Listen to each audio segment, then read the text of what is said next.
Hello दोस्तों, स्वागत है आप सभी का आपका चैनल बेसिक नॉलेज में। आज के वीडियो क्लास 10 के विद्यार्थियों के लिए बहुत ही ज्यादा खास और बहुत ही ज्यादा महत्वपूर्ण होने वाला है, क्योंकि आज हम लोग इसमें देखने वाले हैं आप लोगों का बहुत ही शानदार सा चैप्टर, जिस चैप्टर से आप लोगों का 5 नंबर पक्का कंफर्म हो जाएगा। जी हाँ दोस्तों, आज अगर इस वीडियो को ध्यान से देखते हो तो आपका मैथ में 5 नंबर कंफर्म सिर्फ एक वीडियो है, समझ रहे हो। और मैथ में चिंता करने की जरूरत नहीं है, आप लोग मैथ का वीडियो मिलेगा सारा, ठीक है। और सारा पीडीएफ हम लोग को आपका जो ऐप है टॉपर बनाओ यहाँ पर प्रोवाइड करा दिया। आप यहाँ से रिवाइज कर सकते हो, ठीक है। वीडियो को देखो, समझो और ऐप से रिवीजन करो। चलो देखते हैं क्या क्या सवाल है। दोस्तों सबसे पहले हमको समझना पड़ेगा छिन्नक क्या है, ठीक है। छिन्नक क्या है? छिन्नक छिन्नक छिन्नक दोस्तों, आप लोग शंकु देखे हो, ये देखो शंकु। शंकु देखे हो? अरे भैया, जोकर की टोपी वही तो होता है शंकु, ये भी है शंकु। रोड में के बाहर देखो, जब रोड कंस्ट्रक्शन होता है तो इस टाइप का खड़ा रख दिया जाता है, तो इसको बोलते हैं शंकु। इसको ऐसे काट दो कहीं से भी, देखो ये शंकु है, ऐसे करके काट दिया गया है। दो भागों में बढ़ गया, ये वाला भाग और ये वाला भाग। तो नीचे वाला जो भाग होता है ना दोस्त, उसी को हम लोग क्या बोलते हैं? शंकु बोलते हैं मेरे भाई। समझ। तो ये क्या हो गया हम लोग का, देखो ये है, सॉरी इसको शंकु बोल रहे हैं, इसको बोलते हैं छिन्नक। तो नीचे वाला भाग रहता है दोस्तों, उसको क्या बोलते हैं? छिन्नक, ठीक है। तो शंकु को ऐसे काटेंगे तो नीचे वाला भाग क्या होता है? छिन्नक। अच्छा, हम लोग दैनिक जीवन में डेली छिन्नक देखते हैं क्या सर? बिल्कुल देखते हो। जिसमें आप लोग मीठा मीठा पानी पीते हो, वो क्या है? मतलब पानी मीठा हो या ना हो, छिन्नक हो। ये ग्लास क्या है? छिन्नक है। बाल्टी, बाल्टी क्या है? छिन्नक है ना। ये सारा, कोई ग्लास के ले लो तो ग्लास क्या हो जाएगा सर? तो ग्लास आप लोग का छिन्नक हो जाएगा। बाल्टी क्या हो जाएगा सर? तो बाल्टी आप लोग छिन्नक। मतलब बहुत सारे हम लोग आकृति दैनिक जीवन में देखते हैं। चलो यही कुछ सवाल है। और टोपी भी बहुत सारा, जो तुर्की टोपी टोपी होते हैं, आगे हम वो भी दिखाएंगे। चलो, इसमें 3 को फॉर्मूला याद रखना पड़ेगा दोस्तों। एक होता है छिन्नक का आयतन, वो होता है 1/3 पाई एच R1 का स्क्वायर प्लस R2 का square plus R1 into R2 दोस्तों। और एक होता है शंकु के छिन्नक का संपूर्ण पृष्ठ क्षेत्रफल, ठीक है। संपूर्ण पृष्ठ क्षेत्रफल क्या होता है? नहीं, यहाँ होता है, देखो पाई R1 plus R2 into L और प्लस पाई R को आप ऐसे भी लिख सकते हो, देखो ये फॉर्मूला भी याद रखना। पाई छिन्नक का क्षेत्रफल होता है, एक मिनट, ये तो आयतन हो गया ना, सही है। चलो, चिन्ह का वक्र पहले देख लो, ठीक है। पाई R1 plus R2 into L, ये वक्र हो जाएगा। और अगर संपूर्ण निकालने तो क्या हो जाएगा सर? संपूर्ण निकालोगे तो हो जाएगा पाई R1 plus R2 into L, जैसा है ये वैसा ही रहेगा। पाई R1 plus R2 into L. और छिन्नक देखो कैसा होता है, ऐसा होता है ना। अगर सिर्फ वक्र निकालते हैं तो साइड साइड का ये वाला क्षेत्रफल निकलेगा, ये वाला निकलेगा। लेकिन जब कुल निकालते हैं तो ऊपर वाला और ये नीचे वाला, दोनों का हम लोग को निकालना पड़ेगा मेरे भाई, समझ रहे हो। बहुत बढ़िया। तो देखो क्या है यहाँ पर, हम लोग का ये पार्श्व क्या हो गया? ये हो गया पाई R1 plus R2 into L, ठीक है। सर यहाँ एल तो पहले क्या दिक्कत है? एल पहले तो, बाद में तो गुना तो है ना। कुल निकालेंगे तो क्या होगा? पाई R1 plus R2 into L. और प्लस होगा दोस्तों, एक बार होगा पाई R1 का स्क्वायर, एक बार होगा पाई R2 का स्क्वायर। सर ये वाला क्यों कर रहे हो? क्योंकि देखिए, वक्र तो आपका हो गया ये चीज, ठीक है। वक्र ये साइड का हो गया क्या? पाई R1 plus R2 into L, R1 plus R2 into L. लेकिन जब ऊपर और नीचे निकालेंगे तो ये कोण आकार का है, ये कोण आकार की, ये वाला जो एरिया दिख रहा है कोण आकार का, वृत्ताकार है। और ये भी ऊपर वाला क्या वृत्ताकार है। तो ऊपर वाले वृत्त का क्षेत्रफल होगा पाई स्क्वायर, नीचे वाले का पाई स्क्वायर, लेकिन रेडियस तो अलग अलग है। दोस्तों मेरा एक बात कान खोल के समझो, जब जो बड़ा वाला त्रिज्या होगा उसको हम लोग R1 मानेंगे, छोटा वाला को R2, ठीक है। तो ये बड़ा है, इसको हम लोग क्या मानेंगे? R1। जो छोटा वाला है दोस्तों, ये वाला, इसको हम लोग मानेंगे R2। क्या मानेंगे? R2। तो बस इसका क्षेत्रफल क्या हो जाएगा? इसका क्षेत्रफल हो जाएगा आपका पाई R1 का स्क्वायर, और इसका क्षेत्रफल निकालोगे तो क्या हो जाएगा? पाई R2 का स्क्वायर। बिल्कुल वृत्त का क्षेत्रफल, R1 R2 है तो R1 का स्क्वायर, R2 का स्क्वायर। समझ गए। इसी को दोस्तों जब कॉमन लेते हैं ना तो क्या हो जाता है? पाई R1 plus R2 into L. अब प्लस पाई कॉमन ले लोगे तो हो जाएगा R1 का स्क्वायर प्लस R2 का स्क्वायर। और यहीं से दोस्तों ये आपका छिन्न का संपूर्ण क्षेत्रफल निकल कर आता है, ये वाला चीज। समझ गए। फॉर्मूला याद कर लेना। और अगर दोस्तों आप लोग को मान लो कभी x ऊंचाई दिया रहा है और दो त्रिज्या दिया रहा है, आपको एल नहीं मालूम, यानी कि एल दोस्तों तिर्यक ऊंचाई होती है। तिर्यक ऊंचाई क्या होता है? जैसे ये छिन्नक हो गया, ये तो ऊंचाई हो गया, ये क्या हो गया? ऊंचाई हो गया। और ये वाला जो ऊंचाई होता है दोस्तों, ये तिर्यक ऊंचाई होता है, इसको कहते हैं एल और इसको बोलते हैं एच। सारा चीज क्लियर है, क्रिस्टल क्लियर। और एल का दोस्तों ये फॉर्मूला हम लोग का याद रखना है, L equal to under root H square plus R1 का स्क्वायर, R1 माइनस R2 का होल स्क्वायर, ये होता है। एल का फॉर्मूला क्या होता है? एल का फॉर्मूला होगा अंडर रूट एच का square plus R1 minus R2 का होल स्क्वायर, एल का फॉर्मूला। चलो आगे बढ़ते हैं और सवालों को देखते हैं एक एक करके। सबसे पहला सवाल स्क्रीन में आ चुका है। पानी पीने वाला गिलास 14 सेंटीमीटर ऊंचाई वाले एक शंकु के छिन्न का आकार का है। दोनों वृत्ताकार सिरों का व्यास दिया है 4 सेंटीमीटर 2 सेंटीमीटर। इसका गिलास की धारिता, धारिता मतलब होता है दोस्तों आयतन, ठीक है। तो जो दिया है बिल्कुल वैसा लिख दो। क्या दिया है सर? तो ऊंचाई दिया है 14 सेंटीमीटर, बिल्कुल ऊंचाई दिया है। तिर्यक ऊंचाई होता तो एल लिखते, यहाँ पर क्या दिया है? ऊंचाई दिया हुआ है, तो एच बराबर हो जाएगा 14 सेंटीमीटर। आगे देखें क्या लिखा है कि दोनों वृत्ताकार सिरों का व्यास, मैंने कहा जो बड़ा होगा उसको मानेंगे R1, जो छोटा होगा उसको मानेंगे R2। ठीक है, तो यहाँ पर व्यास है तो इनको D1 D2 मानते हैं। ये 4 हो गया, D1 बराबर 4 सेंटीमीटर, तो R1 क्या होगा D1/2 यानी 4/2 यानी 2 सेंटीमीटर हो गया। D2 बराबर 2 सेंटीमीटर है तो उसका आधा हो जाएगा क्या, त्रिज्या R2 बराबर 1 सेंटीमीटर हो जाएगा। अब निकालेंगे गिलास की धारिता यानी कि गिलास का आयतन। क्या होता है दोस्त, शंकु का आयतन, सॉरी छिन्नक का आयतन यानी गिलास का आयतन यानी गिलास की धारिता 1/3 पाई h R1 का स्क्वायर प्लस R2 का square plus R1 into R2, जो आपका धारिता मतलब जो आयतन है। 1/3 पाई का वैल्यू 22/7, h का वैल्यू 14 दिया हुआ है। R1 का स्क्वायर 2 का स्क्वायर, R2 का स्क्वायर यानी 1 का स्क्वायर और R1 इंटू R2 यानी 2 इंटू 1 गुना कर दो, 2 का स्क्वायर 4 हो जाएगा, 1 का स्क्वायर 1 हो जाएगा, 2 एकम 2, 4 1 5 और 2 7 हो जाएगा। इसको देखो 7 दूनी 14 कट जाएगा ना, यहाँ पर 7 दूनी 14 कट जाएगा ये वाला, ठीक है, ये वाला कट जाएगा 7 दूनी 14, तो और गुना कर दो 22 दूनी 44 बटा 3 हो जाएगा, उसको 7 से गुना करना 3 से स्क्वायर हमारा आंसर हो जाएगा। ठीक है, चलो आगे देखते हैं। एक शंकु का, देखो आज मैं सवाल बोल रहा हूं, एक भी क्वेश्चन से बाहर नहीं आएगा और समझ लेते हो ना तो कोई भी क्वेश्चन दे इस चैप्टर से आप लोग बिल्कुल छोड़ के नहीं आओगे, जिस प्रकार मैं समझा रहा हूं। तो बोल रहा है क्या, देखो ध्यान से, एक शंकु के छिन्नक जो कि 45 सेंटीमीटर ऊंचा है, ऊंचाई दिया है कितना, h कितना दिया 45 सेंटीमीटर, जिसके सिरों की त्रिज्या 28 सेंटीमीटर 7 सेंटीमीटर, यानी कि R1 बराबर 28 हो गया और R2 बराबर कितना हो गया दोस्त, 7 हो गया। सर R1 और R2 यही इसी को क्या ले रहे हैं, इसको R1 नहीं ले सकते हैं क्या, इसको R2 नहीं ले सकते हैं क्या, बिल्कुल ले सकते हो, कोई भी दिक्कत नहीं, आंसर हो जाएगा। लेकिन मैं दोस्तों जब भी लूंगा तो बड़ा वाला को R1 मानूंगा, छोटा वाला को R2 मानूंगा, ठीक है, ताकि कोई कंफ्यूजन ना हो। h बराबर हो गया 45 सेंटीमीटर, R1 हो गया 28 सेंटीमीटर, R2 हो गया 7 सेंटीमीटर। क्या निकालना है, इसका आयतन, तो निकालते हैं चिन्ह का आयतन, फॉर्मूला सिंपल सा हो जाता है, लिख दो, बस वैल्यू देख देख के लिख दो, 1/3 पाई का 1/7, R का 1 का स्क्वायर यानी 28 का स्क्वायर, R2 का स्क्वायर यानी 7 का square plus R1 into R2 यानी 28 इंटू 7 और h का वैल्यू कितना है 45।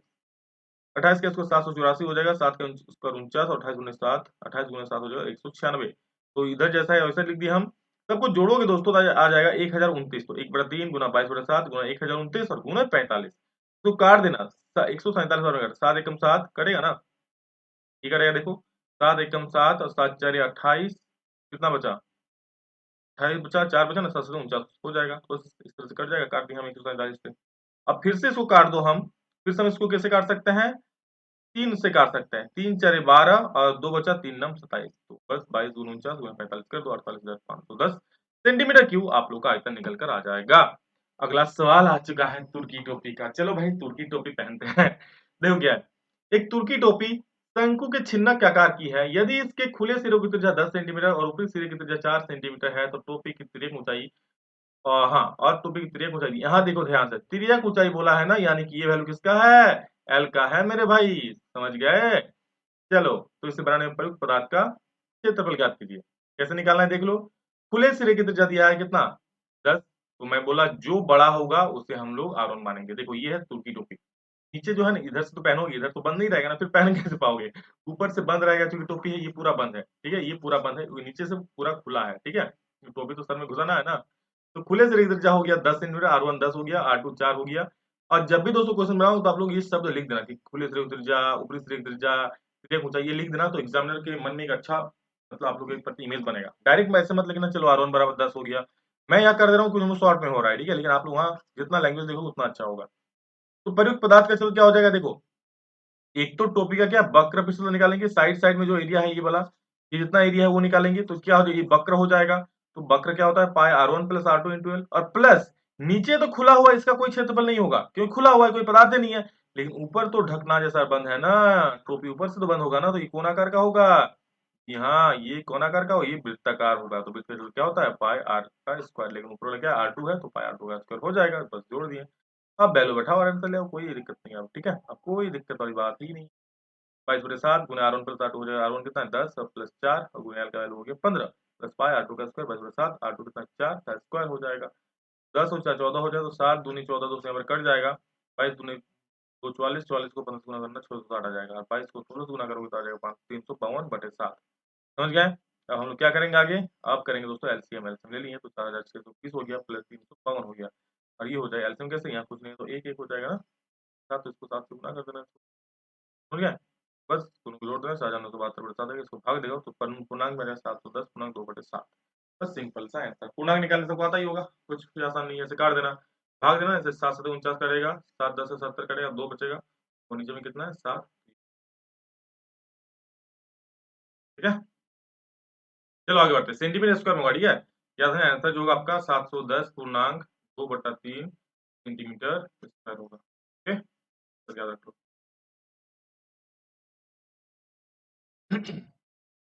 एक शंकु के छिन्नक की त्रिज्या दिया 4 सेंटीमीटर तथा इसके वृत्तीय सिरों का परिमाप दिया 18 सेंटीमीटर और 6 सेंटीमीटर छिन्नक का वक्र वृत्त ज्ञात कीजिए। बहुत आसान सवाल है। क्या दिया है? वृत्तीय सिरों का परिमाप दिया है ना, तो पहले त्रिज्या दिया है तो एल बराबर मान लीजिए 14 सेंटीमीटर। अब दिया है वृत्तीय सिरों का परिमाप, परिमाप क्या होता है? 2 पाई आर। ठीक है, तो जहां ऊपर का त्रिज्या r1 है तो 2 पाई r1 हो जाएगा, जहां त्रिज्या r2 है तो 2 पाई r2 हो जाएगा। तो बड़ा वाला मैं R1 मानता हूँ, तो इसको मैं मान लिया 2 पाई R1 मान लिया, 2 पाई R1 मान लिया बराबर 18। तो यहाँ से पाई R1, सर पाई R1 क्यों? तो क्वेश्चन काफी आसान हो जाएगा। कैसे आसान होगा देखो, पहले आप पाई R1 निकालो, कितना हो जाएगा? कट के 9 आ जाएगा। अब पाई R2 निकालेंगे तो 6/2 हो जाएगा, इधर 2 गुना में इधर के बटा हो जाएगा, तो पाई R2 हो जाएगा 3 सेंटीमीटर। अब निकालेंगे दोस्तों पृष्ठीय क्षेत्रफल, छिन्नक का वक्र विस्थल क्या होता है? पाई R1 plus R2 into L. अब क्या करना है दोस्तों, देखो यहाँ पे मेरा पाई R1 है ना, पाई R1 है, तो इसको देखो पाई R1 करते हैं, पाई को R1 से गुना कर तो पाई R1 हो जाएगा, पाई को R2 से गुना कर तो पाई R2 हो जाएगा। कितना आसान हो जाएगा देखो। अब तो पाई R1 हो गया प्लस पाई R2 हो गया और एल तो बाहर में रह गया। पाई R1 का वैल्यू हम पहले ही दोस्तों यहाँ पर निकाल चुके हैं, पाई R2 का वैल्यू निकाल चुके हैं। 9 और 3 को जोड़ दो 12 हो जाएगा, 4 से गुना करके 48 सेंटीमीटर स्क्वायर हमारा आंसर हो जाएगा। कितना आसान सवाल था, देखिए बिल्कुल ऐसे ही आसान सवाल आप लोग आएगा, बस समझने की देरी है। अगला सवाल दोस्तों इस प्रकार का आप लोगों को मैं एक सवाल बताया, ठीक है, आप लोगों को एक सवाल ये वाला सवाल देख लो, same to ditto ditto ditto ditto यही वाला सवाल है, ठीक है। इसमें खाली बोल दिया है कि 45 मिशन ऊंचा है छिन्नक का और इतना त्रिज्या है, लेकिन इसमें क्या बोले? बर्तन का नाम मिला और कुछ भी नहीं है। क्या बोला है कि धातु की चादर से बना और ऊपर से खुला है शंकु का छिन्नक बर्तन शंकु के छिन्नक के आकार का है, जिसकी ऊंचाई 45 सेंटीमीटर और निचली और ऊपरी सिरों की त्रिज्याएं क्रमशः 7 सेंटीमीटर है और 18 सेंटीमीटर है। ये मेन यहाँ से बढ़ा है, यहाँ तक तो आप लोग कर चुके हो, पहले ही आया है। ये बढ़ा है सिंपल सा है कि 40 रुपए प्रति लीटर की दर से इस बर्तन को पूरा भर सकने वाले दूध का मूल्य ज्ञात कीजिए। तो पहले हम क्या निकालेंगे? दूध जो रहेगा दोस्तों बर्तन में, आपको पता है जो दूध रहेगा बर्तन में, जो बर्तन में दूध रहेगा वो क्या होता है? वो आयतन होता है, वो आयतन होता है ना, तो बर्तन का आयतन हम निकालेंगे पहले। तो बर्तन का आयतन क्या हो जाएगा? छिन्नक का आयतन 1/3 पाई एच इंटू R1 के स्क्वायर प्लस R2 के square plus R1 into R2। कल से बात है, जो जो वैल्यू है देख दाग के बना बैठा दो। पाई एच का वैल्यू कितना है? 45 बैठा दिए। R1 का वैल्यू है 28 तो 28 का स्क्वायर, R2 का वैल्यू 7 तो 7 का स्क्वायर और R1 इंटू R2 28 इंटू 7 हो गया। बस सबको गुना करके स्क्वायर कर देना, ये तो कैलकुलेशन आप लोग अभी बताया हम। काट देना इसको, 22 गुना 15 गुना 147 करना, आ जाएगा आप लोगों का ये क्या जाएगा? 48,510 सेंटीमीटर। ये आएगा आप लोग का आयतन। लेकिन दोस्तों हम लोग क्या निकालना है? हमको तो दूध का मूल्य निकालना है। चलो निकालते हैं। ये देखो दोस्तों, ये आया सेंटीमीटर क्यूब में, ध्यान से देखिए, ये आया सेंटीमीटर, इसको हमको सेंटीमीटर क्यूब में, इसको हमको लीटर में चेंज करना पड़ेगा। तो देखो सेंटीमीटर क्यूब, 1 सेंटीमीटर क्यूब में कितना लीटर होता है दोस्त? तो 1 सेंटीमीटर क्यूब में याद रखना 1/1000 लीटर होता है। ऐसे आप लोग ये बात याद रखना, 1 मीटर क्यूब में 1000 लीटर होता है, यहीं से सेंटीमीटर क्यूब भी निकल जाएगा। 1 मीटर क्यूब में 1000 लीटर, तो सेंटीमीटर को सेंटीमीटर बदल दो, 100 गुने 100 गुने 100, क्योंकि 3 को मीटर है इसलिए। बात निकालोगे जब मीटर तो आ जाएगा 1/1000। तो 1 सेंटीमीटर क्यूब बराबर हो जाएगा 1/1000 लीटर। तो 48,510 सेंटीमीटर क्यूब यहाँ हो जाएगा 48,510/1000। तो भाग दो तो 48.51 हो जाएगा। और बोला था कि 1 लीटर दूध का मूल्य 40 रुपया है, तो इतना लीटर का कितना हो जाएगा? गुना कर कितना से 94 सॉरी 1940 रुपया 40 पैसा। इतना आसान सवाल, देखिए बहुत आसान है। चलो अगला सवाल देखते हैं, जो कि आप लोगों का एक बहुत ही शानदार और अंतिम सवाल भी है। जी हाँ, इतना पढ़ लोगे तो इस चैप्टर से एक भी सवाल नहीं छूटेगा। देखो इसमें 2 प्रकार के सवाल आ सकते हैं। सवाल को देखो पहले ध्यान से। बोला धातु की एक चादर से बना और ऊपर से खुला एक बर्तन शंकु के छिन्नक आकार का है। चलो बढ़िया है। जिसकी ऊंचाई क्या है? 16 सेंटीमीटर है और निचले सिरे और ऊपरी सिरे की त्रिज्याएं क्रमशः 8 सेंटीमीटर और 20 सेंटीमीटर है। सही है ना? 20 रुपया प्रति लीटर की दर से इस बर्तन को पूरा भर सकने वाले दूध का मूल्य ज्ञात कीजिए। यहाँ तक हुआ एक सवाल, इतना करोगे तो 5 नंबर मिल जाएगा। आपको एग्जाम में दोस्तों ऐसे ही पूरा सवाल एग्जाम में नहीं आएगा, बस इतना बोल देगा होएगा 5 नंबर। या फिर आप लोग को ये वाला पार्ट काट लेगा, ये वाला पार्ट इतना से यहाँ तक काट लेगा। ये वाला चीज आपको नहीं बोलेगा, ये वाला चीज आपको नहीं बोलेगा। क्या बोलेगा? किस ये यहाँ भी क्या बोलेगा? इस बर्तन को बनाने के लिए प्रयुक्त धातु की चादर का मूल्य 8 रुपया प्रति 100 सेंटीमीटर स्क्वायर की दर से ज्ञात कीजिए। तो या तो दूध का मूल्य निकालो या फिर चादर का मूल्य। अगर दोस्तों दूध का मूल्य निकालना है आपको तो आयतन निकालना पड़ेगा, आपको चादर का मूल्य निकालना है तो क्षेत्रफल निकालना पड़ेगा। क्यों निकालना है सर? ऐसा क्यों? क्योंकि दूध कहाँ रहता है? उसका आयतन में रहता है ना। कितना दूध होगा? क्या होगा? आयतन होगा ना। क्षेत्रफल मतलब क्या? उसके चारों चारों जो क्षेत्र है, ये वाला ये क्या क्षेत्र है, अंदर कितना दूध रहेगा, ये आयतन होता है, तो हमको आयतन निकालना है। तो इसमें हमको दूध का मूल्य बोला। तो एच दिया है 16, R1 दिया है 20, R2 दिया है 10, सॉरी 8। निकाल लो आराम से, बर्तन का आयतन होता है जो फॉर्मूला लगा दिए हम। सबका वैल्यू बैठा दो एक एक करके और कुछ भी नहीं करना है। आर का जगह 20 का स्क्वायर, R2 स्क्वायर की जगह 8 का स्क्वायर और R1 इंटू R2 20 इंटू 8, सबका वैल्यू दिया हुआ है, देख लो, देख देख खाली बैठा देना और कुछ भी नहीं करना है। बस क्या करना है आगे, ये देखो 3.14 इंटू 16 हो जाएगा बाई 3। अब इसको 20 का इसको 400, 8 का इसको 64, 20 8 160 हो जाएगा। सबको जोड़ देना रही यहाँ पर भाई, जोड़ दोगे तो देखो कितना आ जाएगा, 624 और इधर इतना है। 3 बार से कट रहा है ये, 3 बार से कट रहा है ये, तो काट दो। कितना आ रहा है, 3 दूनी 6, 3 बिसंग 60 और 3 24 कट गया, ठीक है, 208 से। 3.14 इंटू 16 इंटू 20 ना करोगे तो आ जाएगा 10,449.92 सेंटीमीटर क्यूब। ये सेंटीमीटर क्यूब आया, आपको लीटर, आपको मूल्य निकालना है तो आपको लीटर में तो निकालना पड़ेगा ना, क्योंकि लीटर का दाम दिया हुआ है ना, सेंटीमीटर क्यूब का नहीं दिया हुआ है। तो इतना सेंटीमीटर क्यूब बराबर इतना बटे 1000 लीटर, बस भाग दे दो, पॉइंट आ जाएगा 10.44992। इसको आप ऐसे भी लिख सकते हो, 10.449 भी लिख सकते हो, कोई दिक्कत वाली बात नहीं है। मैं पूरा लिख दिया यहाँ पर, कोई दिक्कत वाली बात दोनों की नहीं है, दोनों ठीक है। तो 1 लीटर दूध का मूल्य कितना है, 20 रुपया। तो 10.449 तक भी लिख सकते हो, 9 नहीं लिखो तो भी चलेगा। इतना लीटर दूध का मूल्य कितना है, 20 गुना उतना कर दो तो आ जाएगा 208.9984, मतलब 208 रुपया 99 पैसा, लगभग 1 रुपया ही ना, 99 रुपया 84 बहुत है, तो लगभग 1 ही रुपया है। तो ऑलमोस्ट बोलेंगे तो 209 रुपया दोस्तों लगभग इसका आंसर आ जाएगा।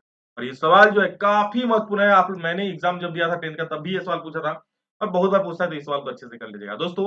यहाँ जो बर्तन मारने वाला है ना चीज, ये धातु की चादर का मूल्य निकालना है, तो इसके लिए आपको एल निकालना पड़ेगा। एल के लिए फॉर्मूला लगा देना, कौन बोला, एच का square plus R1 minus R2 का स्क्वायर। यहाँ से आप लोग एच निकाल लेना फॉर्मूला लगा करके, और सिंपल सा धातु की चादर का मूल्य निकालना। धातु कैसे बनेगा, तो धातु की चादर का मूल्य निकालने मतलब कैसे निकालोगे, तो देखो आप लोग का क्या हुआ, कोई बोरा क्या बर्तन ऊपर से खुला है, ऐसा मान लो कोई बर्तन है ऐसा, ऊपर से खुला है, तो इसका वक्र तो निकालेंगे, साथ में नीचे वाला भी निकालना पड़ेगा ना। मतलब फॉर्मूला हम लोग क्या हो जाएगा, पाई R1 प्लस R2 तो एल होगा, और प्लस नीचे वाला का भी जुड़ जाएगा ना, क्या जुड़ जाएगा, पाई R2 का स्क्वायर। ये फॉर्मूला लगाना, आपका पूरा पूरी आंसर सही आ जाएगा। लेकिन आपको एल उससे पहले निकालना पड़ेगा, और एल का फॉर्मूला लगा देना क्या, अंडर रूट एच का square plus R1 minus R2 का होल स्क्वायर। ये फॉर्मूला लगा के एल निकाल लेना, सिंपल से पुट कर देना वैल्यू, आपका आंसर आ जाएगा।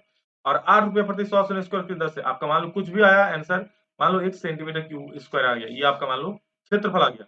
अब बोला है क्या, 100 सेंटीमीटर स्क्वायर का दर से 100 सेंटीमीटर स्क्वायर का मूल्य है 8 रुपया, तो आप 1 सेंटीमीटर स्क्वायर का निकाल लोगे 8/100, ठीक है, तो बाकी जितना होगा उतना से गुना कर देना, आंसर आ जाएगा।